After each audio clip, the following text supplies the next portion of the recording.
All right, everybody, how's it going? I'm back. I think I left off on chapter 6. Come join the murder. I think that was a pretty heavy story. I hope you guys enjoyed it. So today, I think I'm going to change it up a little bit and kind of give you guys some history because, I heard a good saying or a good quote about when someone was telling a story or about someone telling a story. He says, this isn't the truth and it's not fiction. It's what I know. Okay. So I know northeastern Mexico, Nuevo León, Tamaulipas, Coahuila, Veracruz, places like that. So I'm going to take a little break and I'm going to let you guys know, the Zetas, we're not always in Monterrey. So I'm going to break it down and try and tell you guys from a journalistic point of view, a journalistic perspective of how the Zetas took control of Monterrey. See, first of all, the Zetas, they have many faces. The Zetas can be very logistically and tactically sophisticated, ruthless, and they're known as one of the most ruthless organized crime groups, one of the most ruthless cartels. I would not want to cross any Zetas. But then they go to the other end of the spectrum, the whole other end of the candidate pool.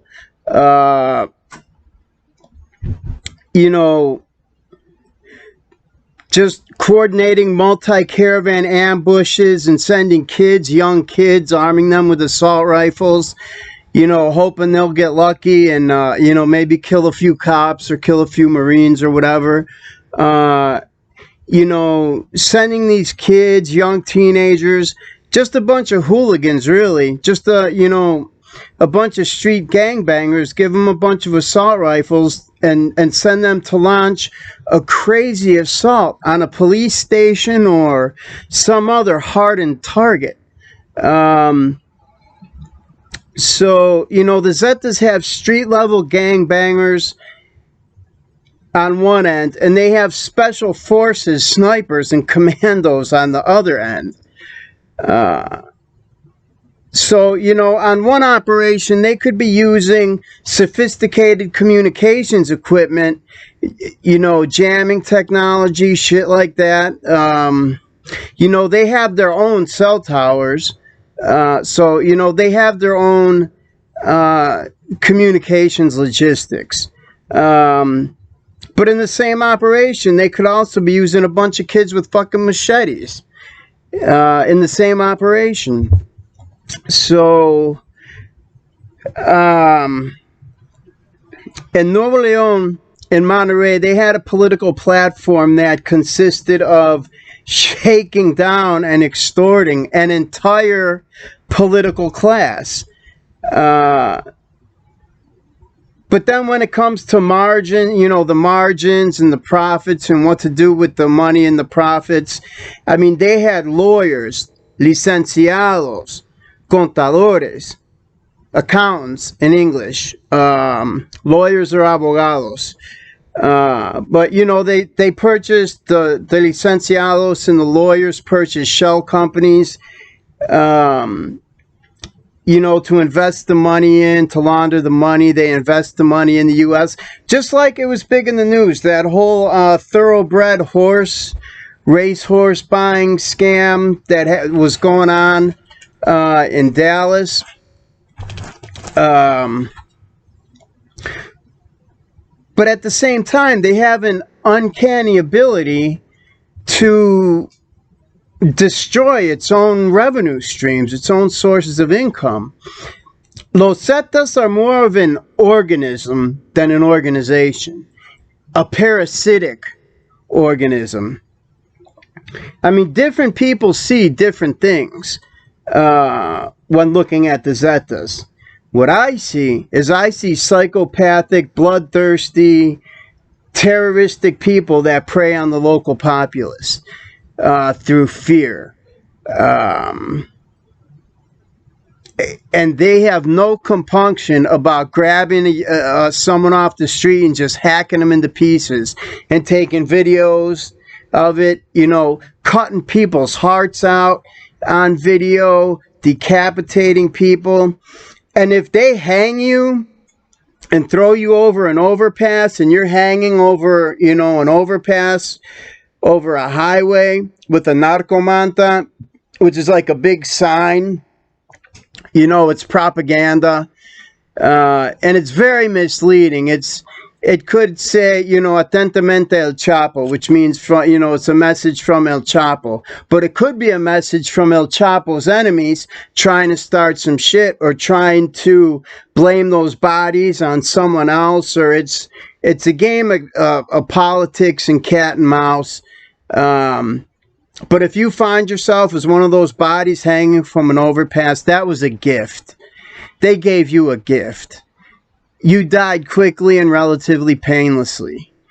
You know, I've seen people die excruciating, you know, painful deaths, just praying for that tiro de gracia. That tiro de gracia is like the shot of grace, the bullet of grace. Just, you know, tiro de gracia.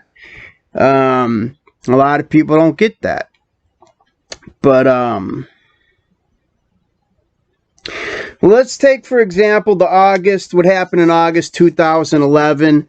It was a daylight assault on the Casino Royale, which is a casino that I had frequented years before. 8 guys piled into the casino in 4 cars with automatic rifles, gasoline lighters, 2 security analysts, you know, with U.S. military, police, security backgrounds, analyzed the video, and, you know, they came up with 2 different things. You know, I got my notes here. I got my bullet points. This shit's just too much information. So to one analyst, the group was, you know, very professional, sophisticated, and they were a well-trained shock unit. This is what one security analyst saw. The whole thing was caught on camera, and I believe it was up on YouTube for a while. I'm sure they had taken it down by now. But the first analyst had said that the group and the video showed, and I quote, professionalism on display.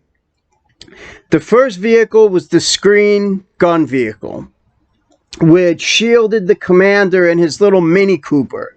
The sicarios entered the building, you know, quickly, while another car or another vehicle blocked parallel traffic.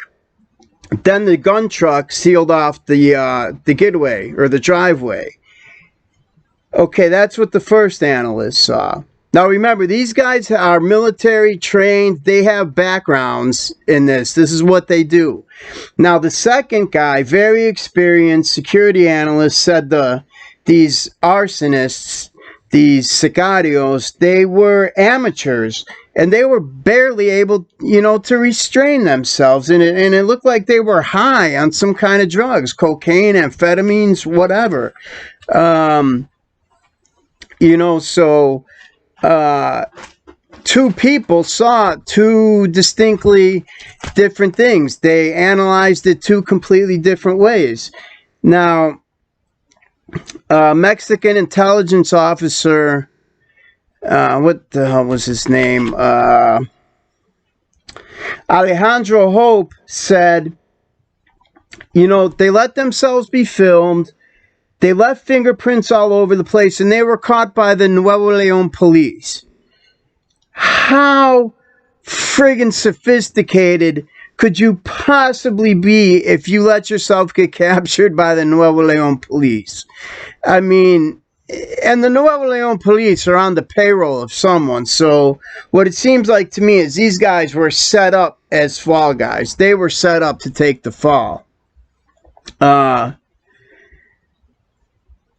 I don't know if this was the same one, the kid from Laredo, Texas, Rosalio Reta. I'll get into him later, maybe, but I don't know if you guys know who he is. He went to Monterrey and he had he was with the Zetas, but he was a U.S. based hit person. He was just a kid, a kid, and he went into a casino or something like that, or a disco, and he threw a couple grenades in there. But he completely missed his target, killed a bunch of people, so they put a hit out on him. So he got to, Nuevo Leon Police or La Policía Judicial Federal, whoever, and he called the FBI or the DEA in the United States because he knew as soon as he hit jail in Mexico, he was gone. He was going to be killed. So he made a deal with them, confessing to a bunch of murders, contract killings he had done in Laredo, Texas. And I knew this kid. He was a clown. The kid was a fucking clown. They did what kids, him and his friend, they played video. I mean, this was the time of Miguel Angel Trevino. And Miguel Angel Trevino, he was the plaza boss for Nuevo Laredo. Now, this dude was a sociopathic, psychopathic, straight up sadistic killer. And I had met him, and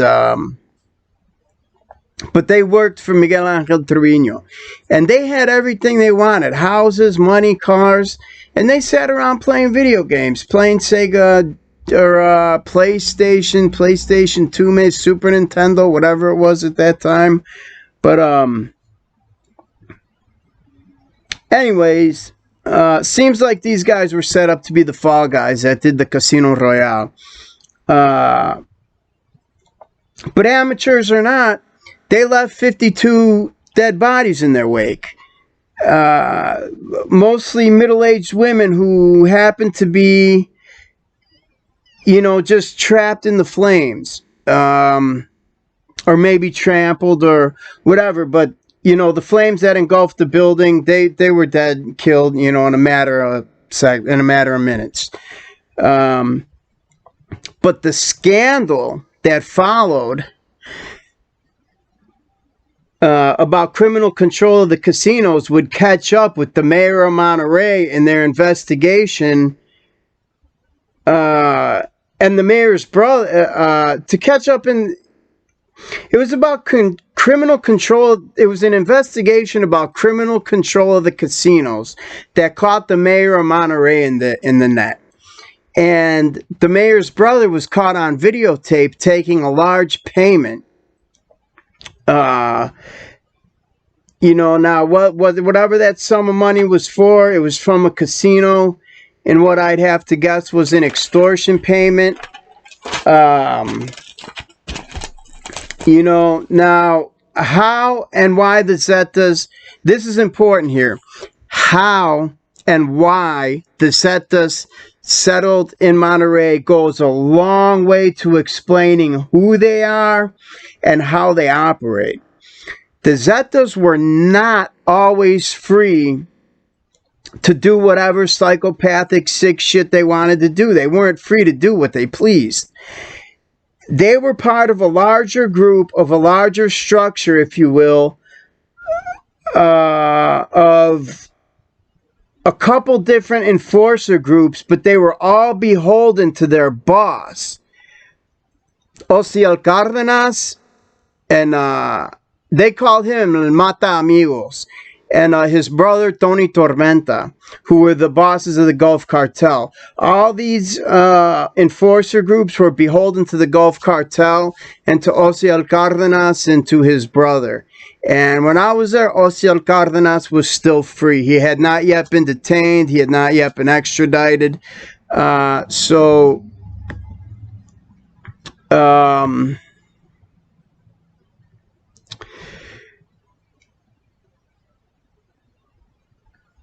It was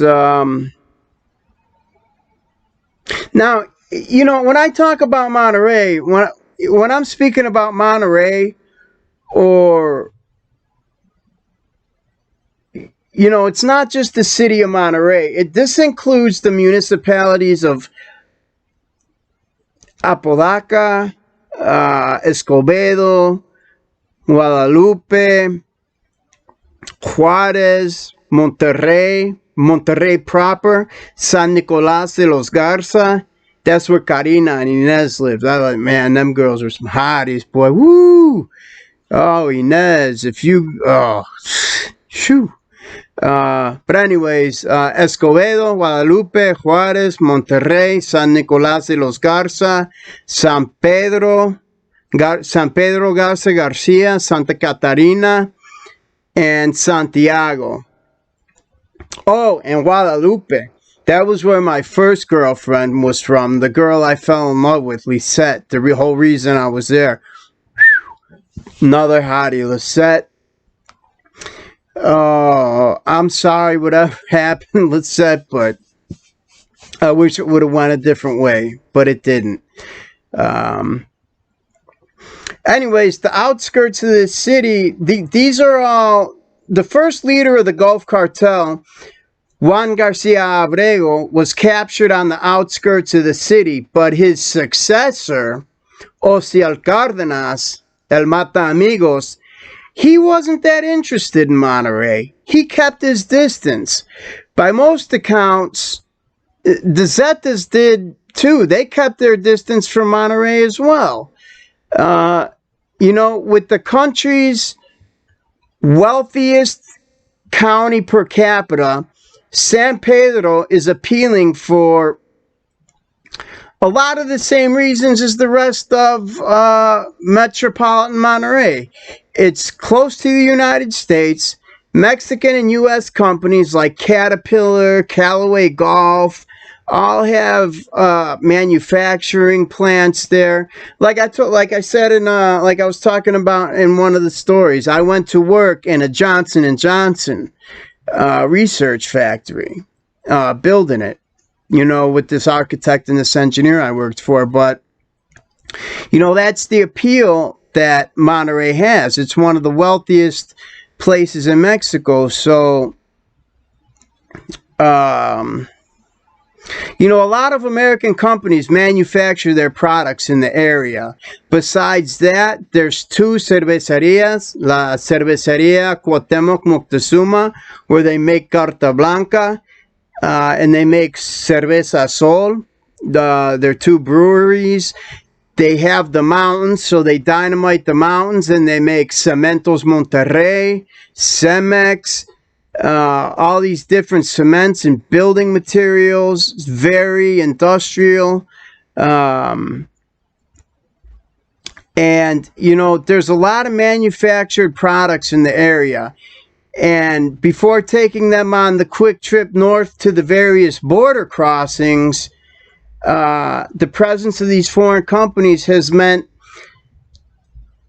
large flows of U.S. dollars in and out of sophisticated and extensive banking systems.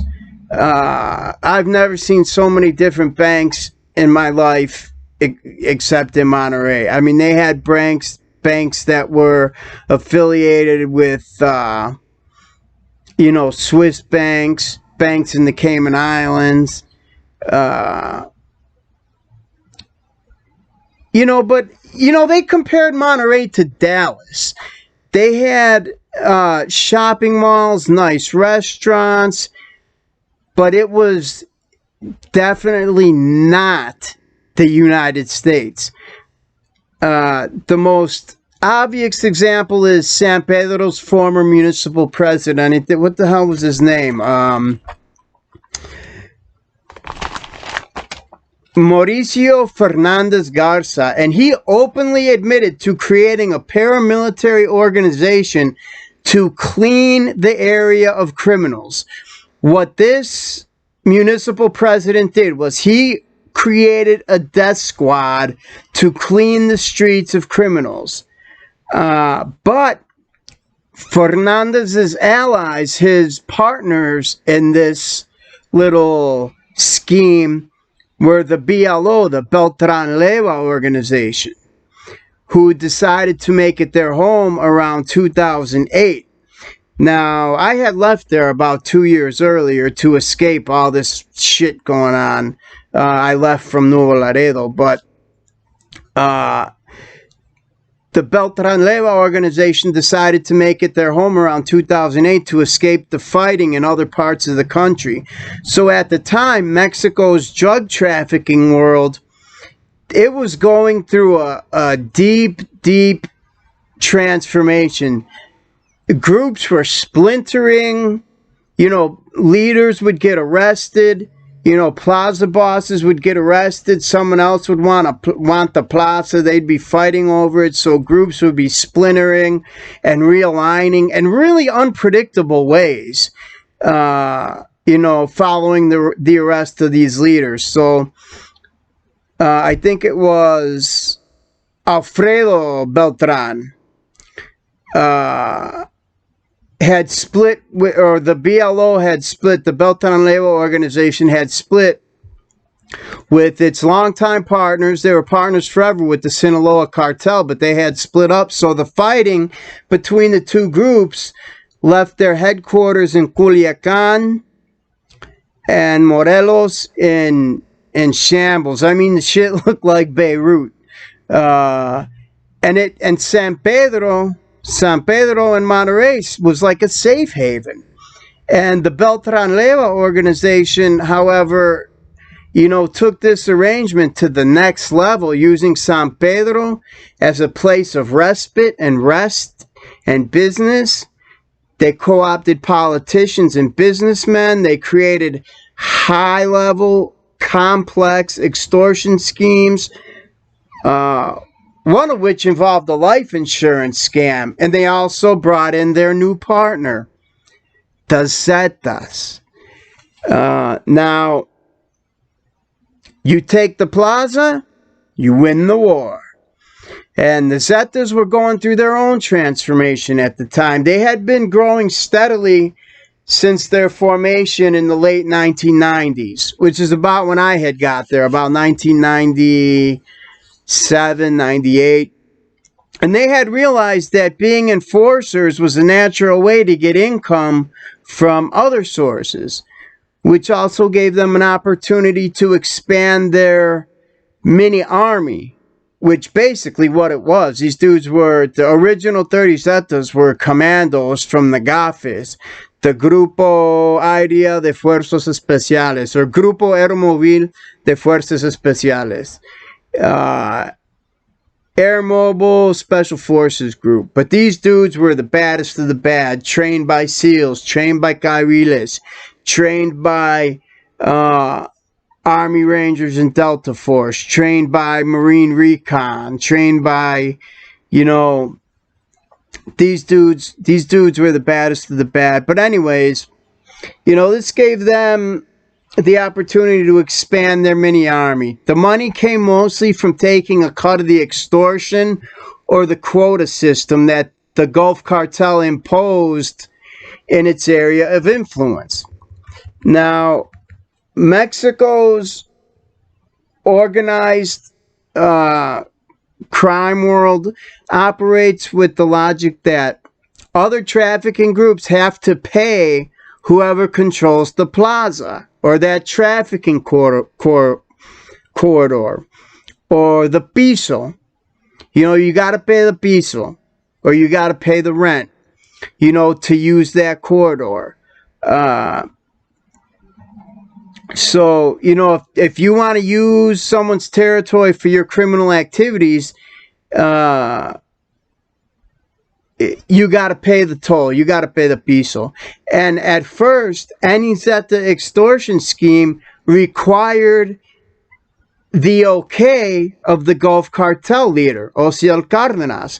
But once he was captured and jailed in 2003, the Zetas began to operate with more independence and more impunity. the Mexican government, by the time they extradited Cardenas to the U.S. in 2007, the Zetas were by then they were an independent organization. They split from the Gulf Cartel. They started out as an armed enforcement wing of the Gulf Cartel. Now they just split off on their own and said, fuck it. You know, as the armed enforcement, as the enforcers, we have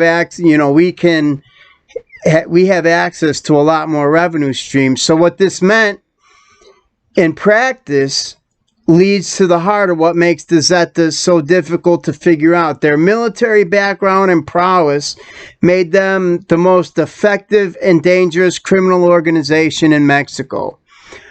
Other criminal groups were not ready for these guys, and expanding their territory, the Zetas would find out that was the easy part of the job. It took, just a couple well-trained ex-soldiers and former police to overrun a small city. But to get new recruits, they tapped into their networks of current and former security personnel. A lot of them were unemployed or underemployed. The Mexican military also... they discharge or they release thousands of soldiers per year, nearly 85,000, I think, or 95,000 between, I don't even know what year this was, but when it was, when President Enrique Calderon took office, he militarized the war on drugs. So, since 2006, when, Enrique Calderon took office, the police had kicked out thousands more for corruption. They would take lie detector tests, kick them out, drug tests, kick them out. They knew they were corrupt, but they just couldn't do anything like kick them out. And the Zetas, they had actual advertisements that appealed to a sense of camaraderie and brothership and core military values. They actually had signs, and they had, recruiting signs, and they had, like, you'd be looking for a job, you get a job. But, and of course there was that sense of camaraderie and the core military values, but it was the money more than that stuff that attracted one.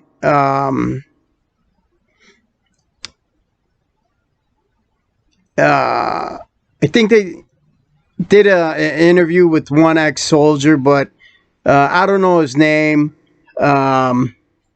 I think he had an Apollo for a tattoo he had, but I forgot what it was. But anyways, what he said was, what he told officials after his capture, and this was a part of the case against the Zetas, that after leaving the army, he studied education at a university in Veracruz State. And when he couldn't find a job in his field, he started working with a company that built boats. Economic crisis hit, and he was laid off. His daughter got sick around the same time, and he has friends of his who were working as hawks, halcones. They would stand out on the corners, street vendors, whatever they call them, halcones. They're lookouts, and they carry two-way radios, so they can get in contact with a commander if they see a military convoy coming. The Zetas or whoever has the plaza, they always know the police and the military movements because of these halcones. But he talked to a friend who was working as a halcon, a hawk, and he asked him for a loan. The halcon gave him the money and asked him if he wanted to join. He declined to join, but when he still couldn't find work, he finally accepted. And after working as a halcon for a while, the Zeta saw he had promise, and he had skills with weapons, and they promoted him to a hitman, to a sicario. He was then sent to, I don't know where, some little city in some fucked up state, a city of like 150,000 people, in the southeastern corner of the country, like the Yucatan or, somewhere, where he joined a small team of Zetas preparing to take over the plaza.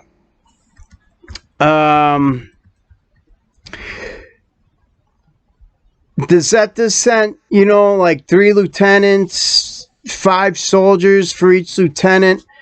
And they'd reach that number because they could fit each 6-person unit into its own vehicle. And one of the top guys in his cell was an ex-Honduran military officer. The others were all former Mexican police and military.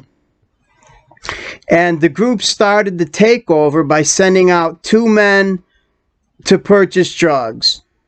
Within hours, they located what I always knew it as a tienda. It's commonly called a tienda. And in Mexico, that's where you buy drugs. You go to the tienda, the store, and it's usually, you go into a building with just the empty foyer or sally port, and they got a door with, heavily secured, probably with something going across. I mean, you can't knock this store down, and it's just got little bars. You pass your money through the bars, and they pass the drugs out. That's what a tienda is. So these guys would, within a couple hours, they'd find the tiendas in Mexico. That night, they would organize and execute a raid. The head of the tienda they found in this particular place was a woman nicknamed La Reina del Sur.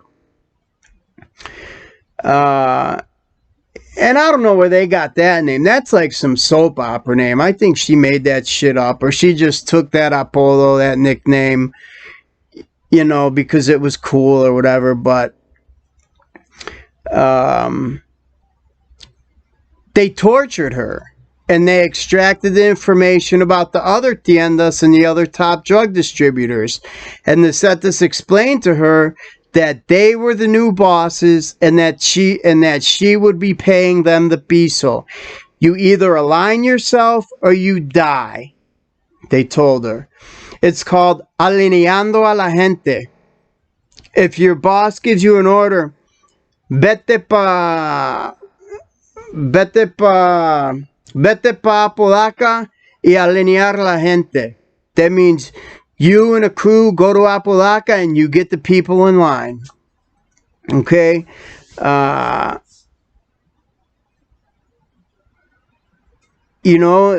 alineas o te mueres. Plato o plomo. And, but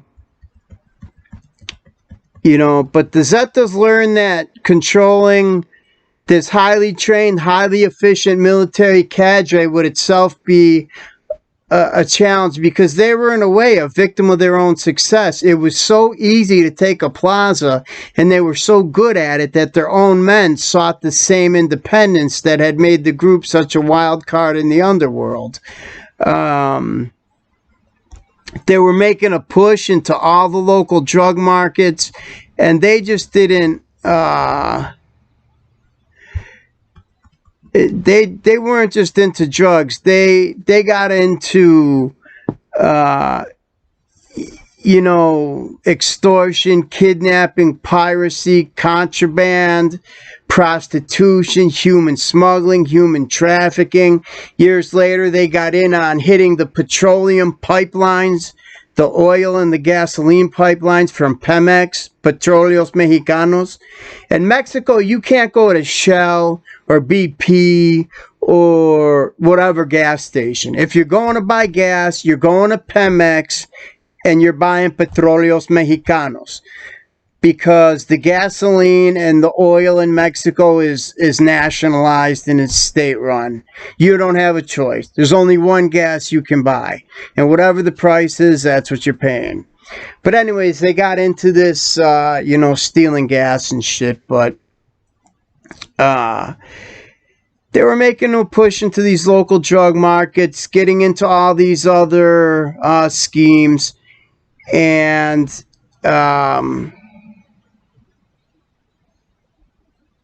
You know, they had largely been cut out of the major drug trafficking market by their bosses, the Gulf Cartel. You know, that's why they needed to push into other industries. So given these circumstances, Monterrey didn't just look good. It looked like the crown jewel. But Monterrey wasn't Ciudad del Carmen. It was where the big players like the Beltran Leyva organization were. And the opening would have to come with an arrangement with one of these players, or they would have to risk a bloody, bloody war. So, such were the circumstances in 2007. The two groups were at a crossroads. The Beltran Leyva organization and its relations with the Sinaloa cartel, and the Zetas with regards to the Gulf cartel. For reasons that are still not clear, neither was happy with its arrangement with these bosses, and the infamous drug trafficker and enforcer La Barbie, which I knew La Barbie because he was from Laredo. And they described it like this: comenzaron las envidias y se volvió toda la guerra. Rivalries exploded and everything went to hell. That's how the Barbie described it. And even though they had been mortal enemies in the past, the Zetas and the Beltran Leyva organization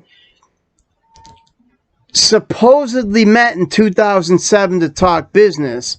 But La Barbie said Arturo Beltran Leyva spoke with the Zetas leaders. And, you know, we're not friends, but we have a pact and we don't fight. Barbie told this to the police in his interrogation, that the Zetas, that they're slime balls. So by, I guess, 2008, with the Beltran Leyva organization now in just open confrontation with the Sinaloa cartel, those first meetings gave the opening that the Zetas sought in Monterrey, metropolitan Monterrey, minus San Pedro, was theirs, was now officially the Zetas. Like I said, you win the plaza, you win the war. Now the Zetas had control of Monterrey, with the exception of San Pedro. So that's how the tale ends, my friends. And every once in a while, maybe once a week, I'll try to give a historical, you know, what happened in the past in the cartels, because everybody just knows what they see on Narcos. They don't really know what's going down on the ground in the 90s and, you know, the 2000s, 2010s and shit like that. So, you know, and I don't really want to comment on anything current, and really I don't know anything that's going on. I only know, like I said, Tamaulipas, Nuevo León, Veracruz, Coahuila, little bit of Chihuahua, Ciudad Juarez. There's a real good channel out there, OG Shadow, and he breaks it down day by day. He's up on the most current stuff that there is, and he's right there in Mazatlan, Sinaloa. I think he's in Mazatlan. I'm not sure. If he's not in Mazatlan, I don't want to give out his location, but his channel is OG Shadow. So you know, he's on it. He's on it. He's a very good journalist. And I'm just giving history here, you know. I'm more of a historian kind of guy. But that's how the Zetas ended up taking over Monterrey. And maybe next week I'll do a little history on the Gulf Cartel, which the Gulf Cartel is actually the oldest cartel in Mexico after the... You know, they were before the cartel de... You know what Miguel Angel Felix Gallardo put together, the cartel de Guadalajara. You know, with El Azul, Amado Carrillo Fuentes y Don Neto. This, you know, the Gulf Cartel had been around. The Gulf Cartel were